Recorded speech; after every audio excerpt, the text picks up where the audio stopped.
ए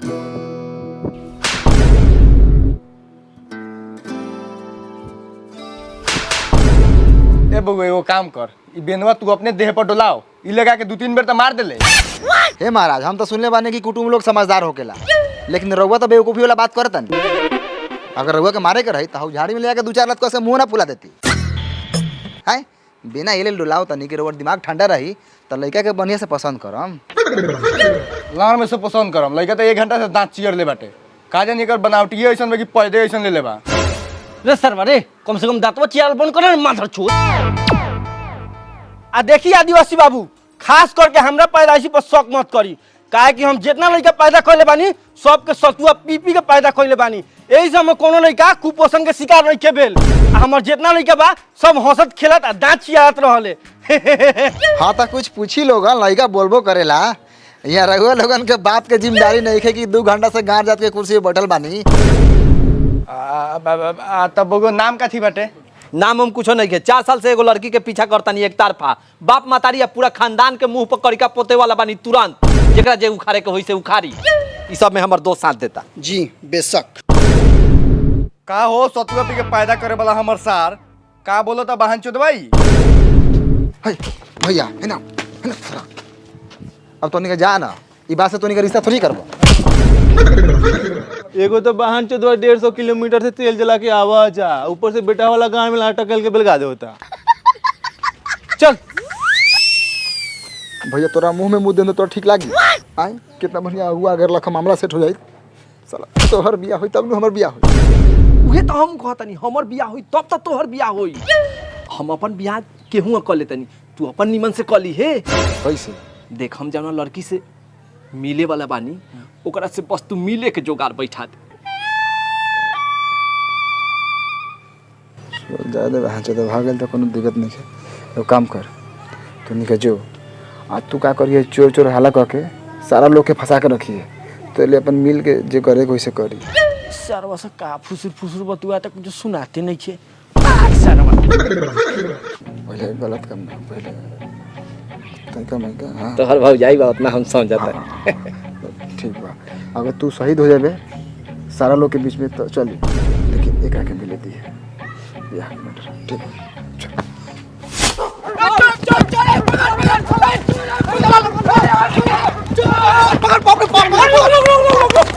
हमरा हिसाब से सरवा हेने कोई लोई हमर लान में गेलो, अपना आंख से देखनी सरवा है नहीं गेल। चल चल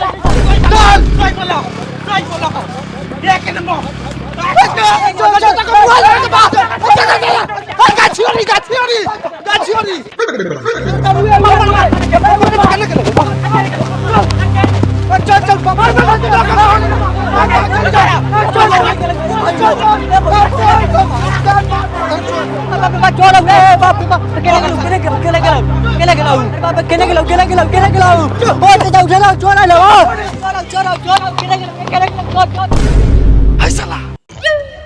मर्जूजी तक ले बड़ा साला घूस मुकनी के संभाल लिए।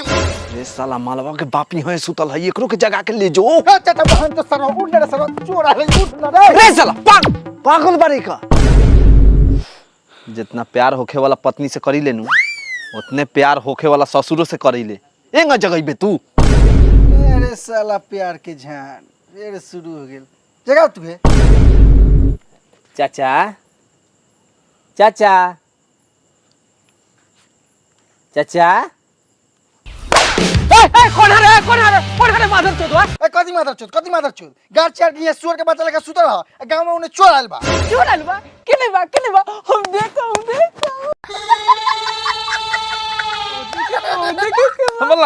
हमर लड़वा देखला। आए गांव में चोर आइल बा।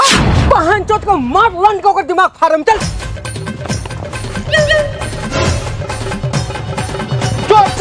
चोर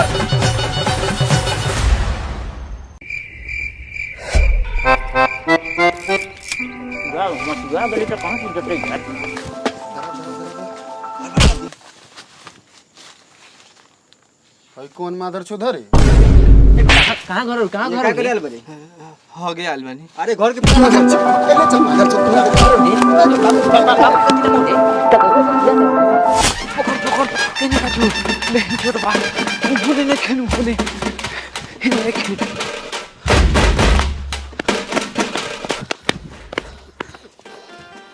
अच्छा एगो बात बता, तो अपना आँख से चोर देख ले हा? कहाँ घर होगी? कहाँ घर मारे चोट? एक मिनट, बाप के नाम का थी। बोल माला चल बोल। घर कहाँ हो? घर कहाँ हो? घर बजा। कहाँ घर? कौन टोला? हाँ? आई माधर चोट तू कथी करे रे? सही बोली माधर चोट। हो गया रे ऐ रसना का फोन पे पिस्टल मांग माधर ठोक दे माधर चोट के। माधर चोट आएगा आपके बाद? हाँ? कहियो? हाँ? हाँ? हाँ? ना बे गोरछू माधर चोट गोरछू माधर चोट। मानू राज कर बात। हाँ? भाग माधर चोट भाग।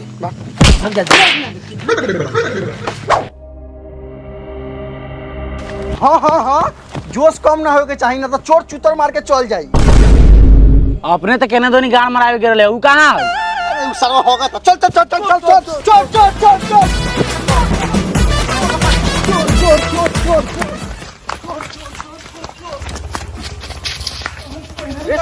मोबाइल में कथी कर लगले, चोर भाग जाई? अरे भाई हम सदियों से इंडिया के ओपन गेम जूपी खेला तानी। जूपी ई का है? अरे भाई जूपी एक कैजुअल गेम बा जेमे तू सांप सीढ़ी जैसन स्किल बेस्ड गेम खेल सकता रे। अच्छा हाँ आओ तरह के खेल के दिखाई लो।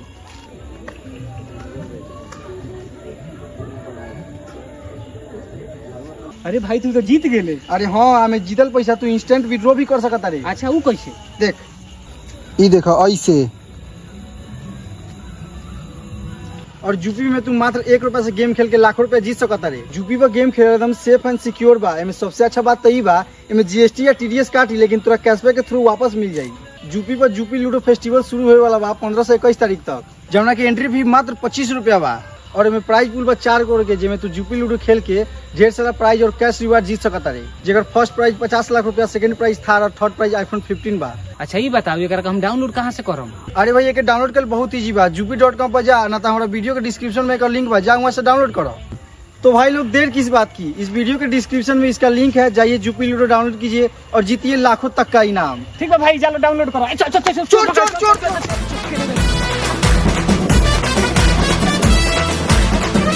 रात्रि के 11:30 बजे,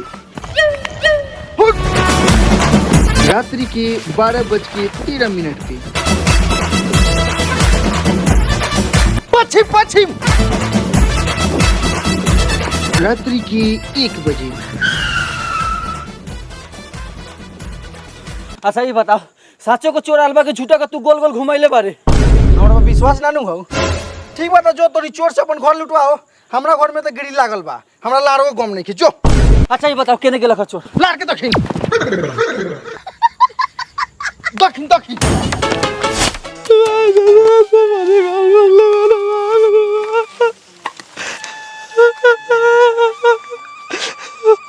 मिल के जाए हम ऐसा ना होगा तो हम के जाते गवाही बात ना करनी।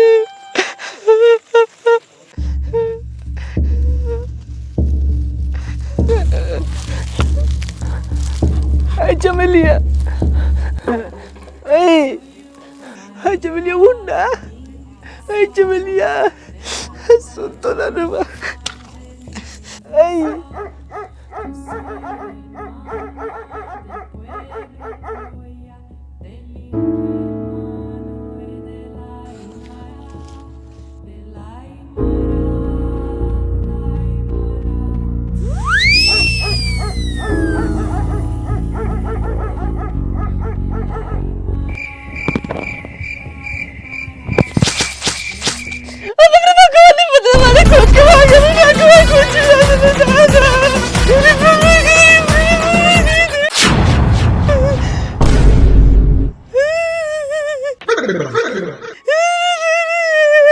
रात्रि के 2:20 पे। अच्छा एक बात बताओ, लगभग हमनी कितना घंटा से दौड़ा तानी? वे लमसम 3-4 घंटा से। मतलब काम हो गेल होई। काम ये मरते तो 4 घंटा से खेलता रह तो चोरवा बैठल थोड़िए होई, निकल गेल होई। एक काम करो, बिहान साँझे से ढूका लागे के बा। अभी सब कोई अपना अपना घरे जा। बहन चोद गाँव में चोर आए रहा कि चाम चोर आए रहा। का जने उ बिहान पकड़ाई तबे पता चली। अच्छा कहियो ना कहियो बहन चोद पकड़े पकड़े तो करी।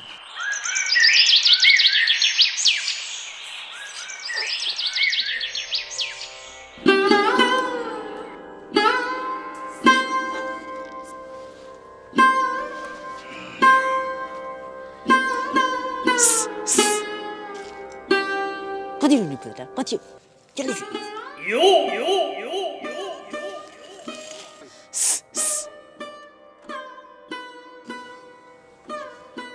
माई बा जाबो किन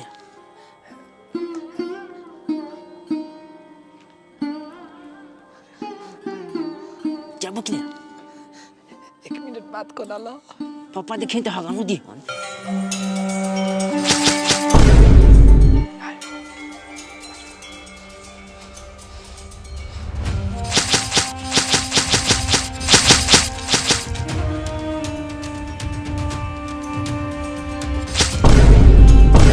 पागल ऐसे क्यों करते हो बदमाश बाबू? क्या मैं तुमसे बात नहीं करती? पागल मैं बच्चा, ये क्यों काटा तुमने? मेरे पागल बदमाश ऐसे क्यों करते हो?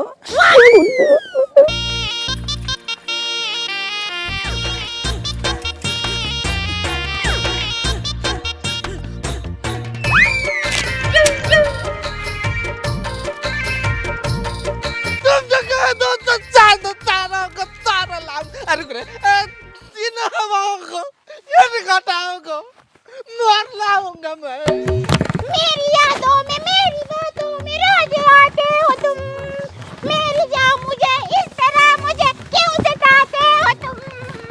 गोरे गोरे गाल तो हर छाती है। बस बाबू बस, मैं चलती हूँ, लेट हो जाएगा। आज रात को 8 बजे आ जाना, गेट खुला रखूंगी। By by.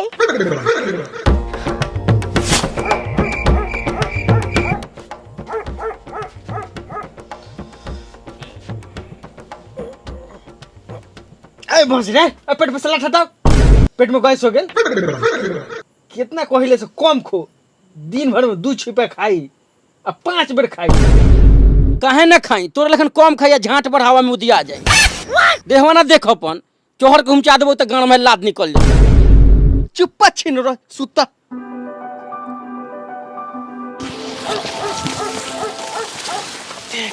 कल रात के चोर के आला के गांव वाला के कुत्ता लेखा तोड़ले बानी।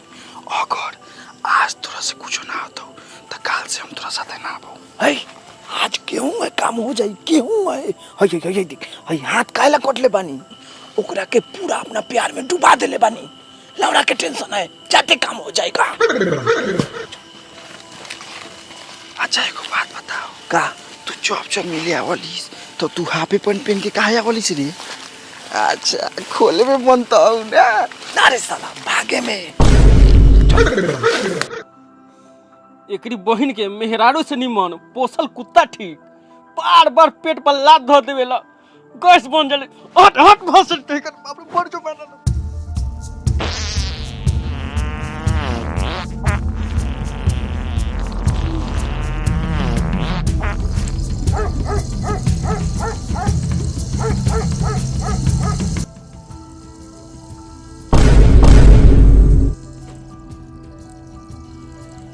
अब का होता रे?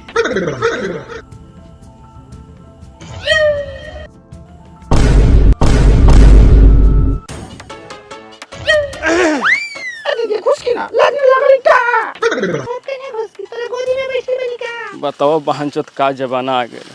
मेहरारू सके राज हो गेल और मर्दे सके गाँव में लाज हो गेल। चलो कुछ देर हम ही आगे बढ़ जाएंगे।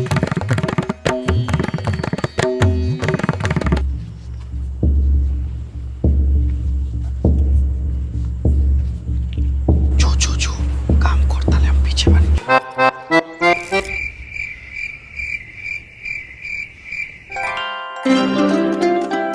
रानी आज सुतम मुतम तोरा जुल्फों के छाव में, भले घुल लगो हमारा घाव में। आइयो अरे दादा रे दादा, अरे बाप रे बाप। का हो खाली सूते हम थोड़े आयल बानी। आओ पहले एगो चुमा दा।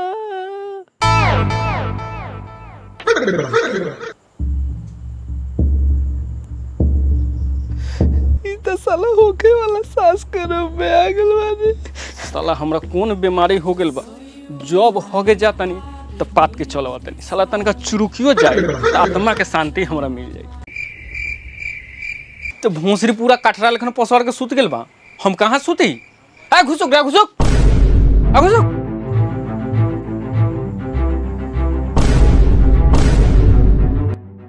मधर चोदवा तू हम मेहरारू के साथ चक्कर चलवैत रे। रे महसा दिनेशवा, सुरेशवा, आ चोर त हमरा घर में बा, आ रा जल्दी। ए रामाधर भाई, ए सुरेश भाई, ए दिनेश भाई, आ जल्दी आओ, घर में चोर ढुकल बा। चोर का भेल का भेल का भेल का भेल? केले का साला मार मार मार मार मार।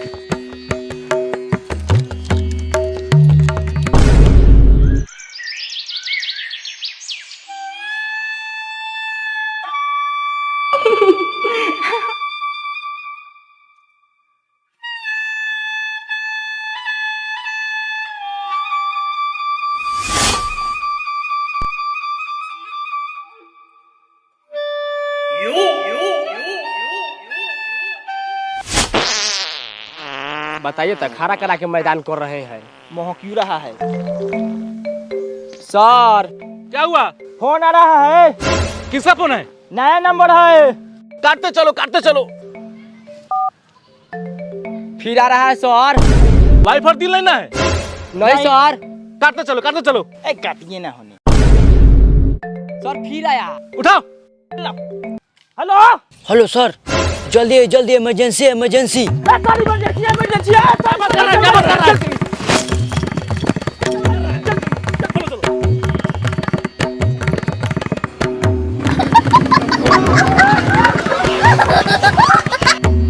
बताओ क्या इमरजेंसी है? सर किसी घर में छोकरा घुसा हुआ है। बट ये कौन इमरजेंसी है? पानी नहीं छुए हैं, चिचोइया काट के हमको आना पड़ा है। हाय साले सह बोलिए बन के आरला तोरा का तो साले टिका बतानी तू साले ए साले आई दुलाहो माधव चोट के मार, सब तो खेला एकर बा। रुक चाचा एकनी साला तीनों थूथू रवा मारला से कुछ ना खवाला। एगो काम करो खपा दे वहां खपा दे। सबसे पहले ही भोंसरी के बेटी जवान भेल बा, भोंसरी के प्यार के उम्र चढ़ल बा। भोंसरी ये सुनी ना, खपाए के बताई दुनु निपुत्रा के बेटा खपाई। हम का कहले बानी? कहाँ कुछो कैलू है। इस सरवा के साथ रजाई में ढूक के पैसा के गोटी में रबड़ लगावत रहलू है कि खाता खोलवावत रहलू है। अरे माधर चोदवा, कहिया से चाची के प्यार करलस? भैया हम चाची से प्यार ना करिले। हम तो ना ना भैया भैया ये चाची से प्यार कर ले। चाची बहन चो तो झूठ क्या बोले तेरे? प्यार किया तो डरना क्या? साला चाची के बारे में बोला कर बेटियां दिए को बैठू तो काट के फेंक दे तू लगल ले। नहीं उतरो। ए मादर तो सर कति फुसुर फुसुर करले बारे रे ना कुछ ना भैया, हम चाची से प्यार करिले। चाची से करले, चाची से। गाड़ी लादा तीनों गोरा के ले चला नदी में बिक दिया। ले चल मादर तो अरे कहो भैया, कथी कांच कोर लइका के मार के अछड़ंग अपना देह पे ले ले बराई के। जब हम मतरिए नहीं मनाई के त हम दूसरा के कथी कहिए? छोड़ दे कहां छोड़ दी रे? तोरा कहां चोरी करे? चुप। Follow me. सर कथी पर? इंस्टाग्राम की फेसबुक पर? पीछे पीछे आओ। साला इहो माल हाथ से गया। भाई कह दिया बहन चोद। अब तो लाश गिरेगा साला, पक्का लाश गिरेगा अब। क्या गिरेगा नहीं गिरेगा ये हम डिसाइड करेंगे। काहे कि मेरा नाम है भूपेंद्र भुट्टा। अब बिना हमरा मर्जी के नहीं हलता है को खुट्टा। मेरा नाम है भूपेंद्र भुट्टा। जाओ बाबू पानी लेके आओ बोतल, सीरियस मामला है। Serious matter? सरेले बड़ा सीरियस मैटर का हो सकेला? 40 साल के चाची पकड़ाइल बाड़ी 20 साल के छोकरा साथे। तो तू में तो दांत चेहरे काहे बोल रहा है रे? कराएगा तुम्हारे चूतर में दांत दर्शन है? तू पानी लेके आओ, इससे हम बाद में बचाते हैं। लीजिए सर पानी पीजिए। पीना नहीं है, गार धोना है। गार धोना है? इमरजेंसी इमरजेंसी है बोल के हफ्ते गार उठ के आ गए हैं। गार नहीं धोए मैं फिर गार में का दे तो पानी।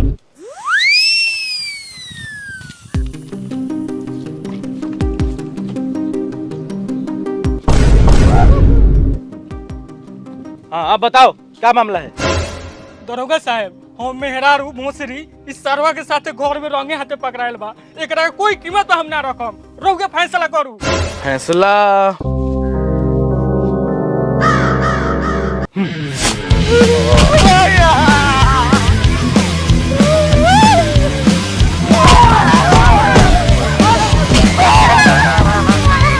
प्रणाम कर मारे चो, प्रणाम कर, ए, प्रणाम कर, ठीक से प्रणाम कर, प्रणाम कर। और किस करेंगे मारे चो?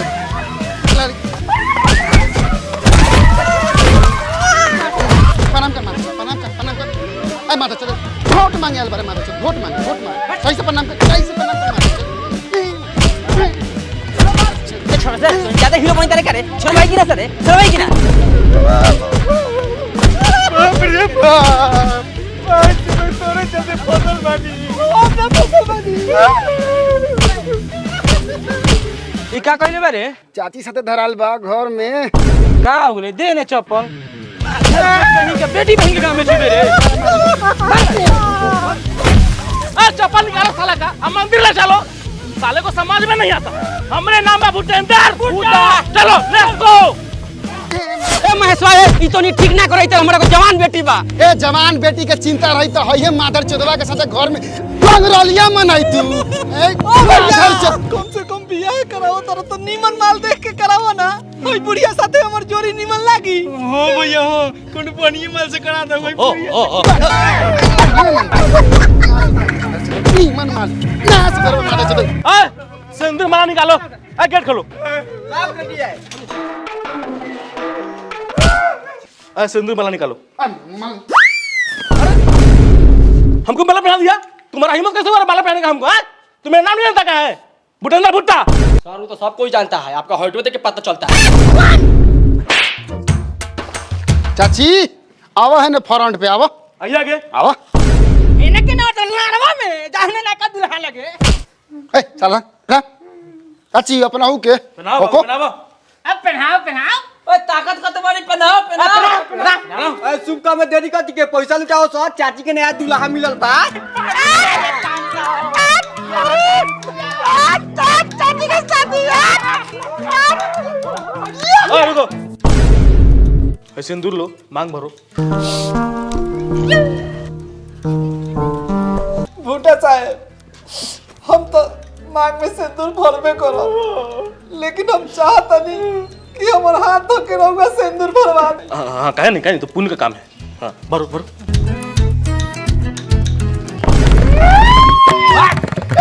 माला मलकिनी के संभारू।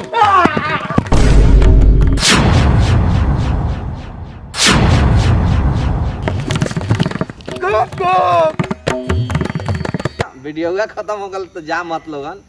कहे कर लगा कि हमनी के बहुत दिन से तो जुड़ले बानी सा। 7 लाख सब्सक्राइबर हमनी के पूरा हो गेल और ई दिन के लगभग 1 साल पार भी हो गेल। तो हम चाहता नहीं कि कुछ अपना सब्सक्राइबर ला उपहार रखे के ना।